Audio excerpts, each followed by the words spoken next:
पलोसरा अंचल विकास पाई जो प्रिय मुख्यमंत्री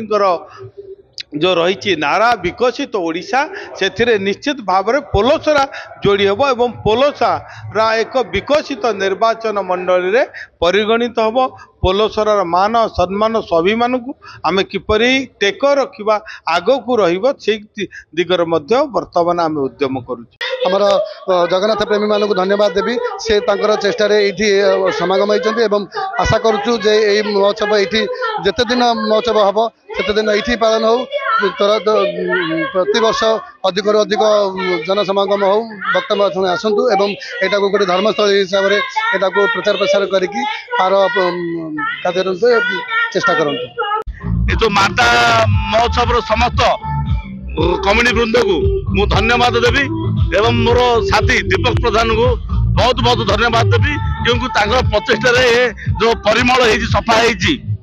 दीर्घ मास है जगह को आम सफा करुँ एवं मंत्री को भी बहुत प्रचेषा सुंदर कार्यक्रम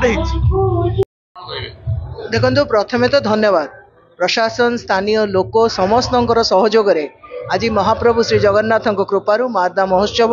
तार उद्यापन उत्सव सफलतार सहित संपूर्ण करिछि। पुणी थे आगामी दिन आज आम मैंने प्रिपेयर हो आगामी दिन में आपको जमी आहरी बड़ आकार करूँ बहुत बड़ महोत्सव आकार आगामी वर्ष पुणी आसबू।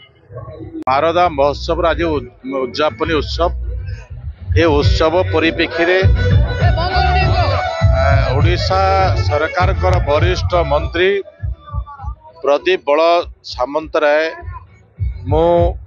एवं एठिकार मंत्री मिटू भाई तत्सहित एठिकार सांसद महाशय भी उपस्थित थिले। आज उद्यापन उत्सव रे लोकंकर जो प्रकार समागम होइछि एठिरो जना पड़ुछि जे एठिकार कला संस्कृति एवं एठिकार ऐतिह्यर जो गारिमा अच्छी ताहा प्रतिपादित करुछि। एठी लोक मानकर समस्या को नहीं एठिकार कला को नहीं से माने जो सारा पृथ्वी आज विख्यात होती सबु अंचल निजको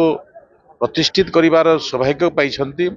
निश्चित भाव में ए मारदा महोत्सव माध्यम एक नया उत्साह उद्दीपना जाउछि जे आमर संस्कृति आमर परंपरा भंज साहित्यर कवि सूर्य बलदेव रथकर साहित्य प्रत्येक साहित्य को जो ओडिशा इतिहास रे ओडिशार मानचित्र एक भयंकर देखो मारदा मंदिर कहतु कि गंजाम डेवलपमेंट कथा कहतु गंजाम माटी आछि नवा सरकार बड़ भूमिका नहीं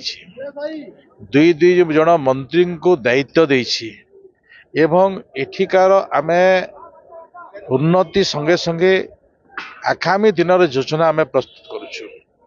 जिमिति ओडिशार मुख्यमंत्री 2036 मसीह ओडिशा एक विकसित ओडिशा हेब निश्चित भाव में मो ए विश्वास भरसा दउछि आगामी दिन में गंजाम एक विकसित गंजाम हेब।